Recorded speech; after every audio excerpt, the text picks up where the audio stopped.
Hello students, in our previous video, we introduced you to the term cellular respiration. You know that we need energy to live and carry out vital activities. And we get this energy from the food we eat. Do you know how our body converts the food we eat into the energy required for all life processes? Let's see. We saw in the previous video that the carbohydrates are converted to glucose by digestion. Cells in our body produce energy by breaking down glucose via a process called as cellular respiration.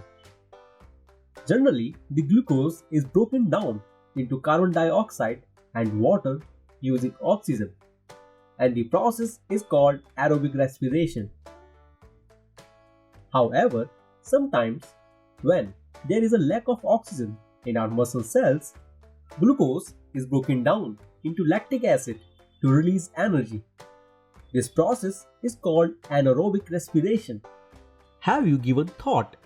How does the oxygen in the air outside enter our body and get transported to all cells for respiration? This happens through the respiratory system and circulatory system of our body. Today, let us learn about the respiratory system. Our body gets its normal supply of oxygen by the process we call breathing.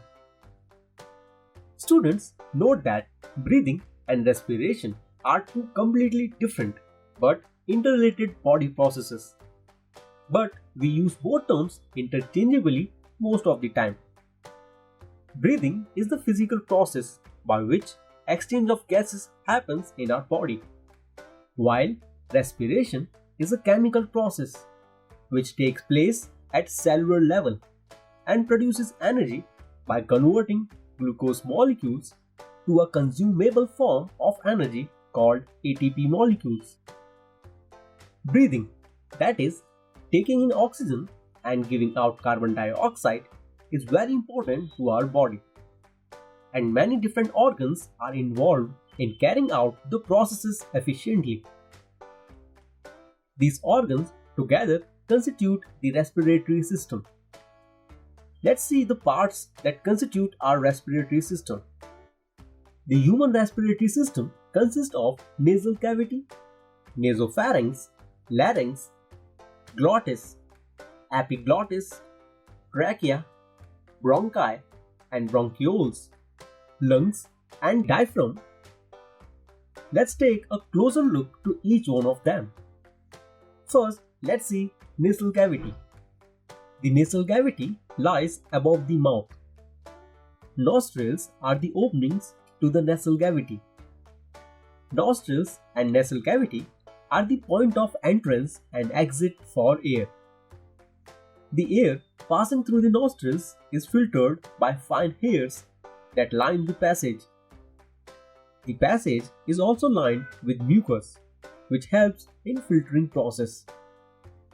The nasal cavity opens into the nasopharynx. The nasopharynx is a tube for the passage of air. Next comes the glottis. It is the starting part of the windpipe. The glottis is covered by a thin flap called the epiglottis. The epiglottis prevents food from entering the larynx by directing the food into the food pipe. The larynx is the upper portion of the trachea. The larynx helps in sound production. The trachea. It is tube-like structure present in the throat. It is a tube-like structure present in the throat. C-shaped cartilage rings keep the air passage open and prevent the trachea from collapsing when the air pressure decreases. Do you know that cartilage is a type of tissue just like bone? They both are made up of cells embedded in an extracellular fluid. But cartilage is thin and flexible, while bone is solid and strong. Small hair-like structures called cilia line the trachea, which filter the air that enters the lungs by removing dirt and microbes. Now, the trachea divides into two branches called bronchi. The bronchi enters the lungs and further branch and subdivided to form a network of thinner bronchiole tubules. Bronchioles terminate into tiny air-filled sacs called alveoli.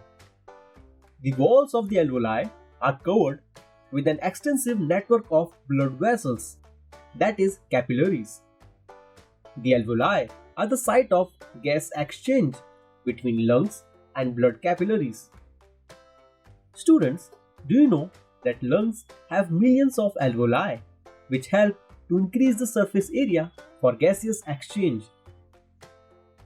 Special features like a thin permeable membrane, a moist lining, a large surface area, a good supply of oxygen, and good blood supply make alveoli efficient at gaseous exchange. Now, there are two lungs, the right lung and the left lung, located on either side of the chest. They are protected externally by covering called pleural membrane. The pleural membrane is double layered with a fluid between the layers. This fluid is called pleural fluid. The diaphragm at the bottom of the rib cage. It is a muscular wall that separates the chest cavity from the abdominal cavity.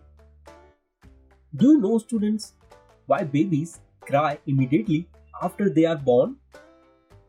A baby's cry at birth signifies that its lungs are healthy and it can breathe on its own. When a baby is delivered, it is exposed to cold air and a new environment, so that often makes it cry right away. This cry will expand the baby's lungs, allows air to enter the lungs and help to expel amniotic fluid from the lungs. This protects the lungs from collapsing. If the baby does not cry soon after birth, the doctor takes the necessary actions to encourage the baby to cry.